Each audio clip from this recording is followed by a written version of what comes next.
BBC CWR. It's Wikipedia time. Where we put our brains together, fill them up with as much knowledge as we possibly can. The ultimate radio-based learning resource. Which, by the way, has been going strong for about 12 years now. I know. And yet we still find new questions to answer. Today's question came from our Chris, who would like to know why golf balls have dimples. Presumably not so you can squeeze them and go, "Ah, dimples," like you do with babies. Daniel Thompson joins me now, golf science educator and lecturer in sports and exercise science. Hello to you, Daniel. Thank you so much. I had no idea there was so much in golf science, but I suppose there is. It's all angles and trajectories and maths, isn't it? So it makes sense that there'd be a deep and meaningful explanation behind your dimples. Indeed, Vic, indeed. Thank you very much for having me today. I'm looking forward to expressing some kind of knowledge around golf science today via the radio. So, well, we're very excited to be receiving this knowledge. Now then, tell me about dimples, because a golf ball, round, little circular dimples on, why? What does it do? Okay, so let's start off by saying it's to do with, initially, aerodynamics is what it's all about. So effectively, if we can improve the aerodynamics of the golf ball can travel further. So that's, if you're a golfer, you know that's something you obviously want to do. So yes. It's all about aerodynamics. Now, the first thing we want to start off with is understanding, well, if we had a smooth golf ball, the air effectively travels and hits the front of the ball and then goes around the outside of the ball. And then the key point here is that it separates from the golf ball. And we don't really want that to happen. And the reason is because at the back of the ball, this creates a wake. Now, you often hear the term wake with kind of boating, don't you? At the back of the boat, for example. So by having a wake, what it does is it creates drag on the ball. It slows the ball down. And we don't want to do that if we're trying to hit the ball a long way. Okay. So what they found in the 1800s is they found that when they were using the really old school type of golf ball, that when they used it over and over again, it became scuffed up and almost effectively had dimples. And that allowed the ball to travel further. So they all started purposefully scuffing their golf balls up. So that was many, many years ago. But basically now what we have is the modern golf ball purposefully has dimples on it. And the reason for that is basically what it does is it creates a boundary around the golf ball, some turbulent air, basically. And the air sticks to the golf ball for longer, meaning it has less drag and a smaller wake on the back of the ball, allowing it to travel further distances. And that's one of the key reasons why we have dimples on a golf ball.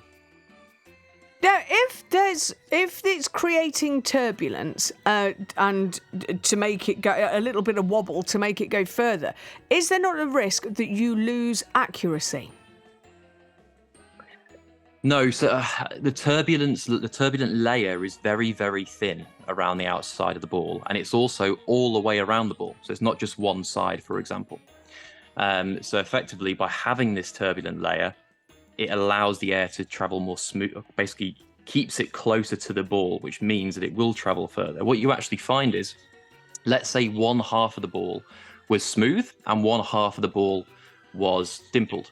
What would actually happen is the ball would veer like significantly off to the right or to the left, depending on which side you put that smooth ball. So actually, if you had a half and half ball, it would cause it to actually turn more significantly. And that also applies, though, Vic, if you had, for example, loads of scuffs on one side of the ball, so you got rid of the bumps, of the dimples, or if you had mud caked into the ball. So what I'd always say for golfers as well is to try and make sure your golf ball's clean. And if you see really bad scratches on one side, probably not the best golf ball to then be using.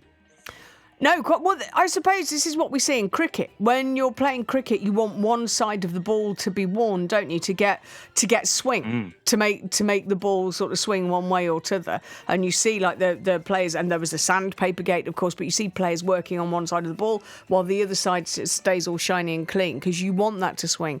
You don't want it to on a golf ball. Now, in terms of the number of dimples, is that uniform? Like the old 32-panel football that was put together, wasn't it, for much the same reason?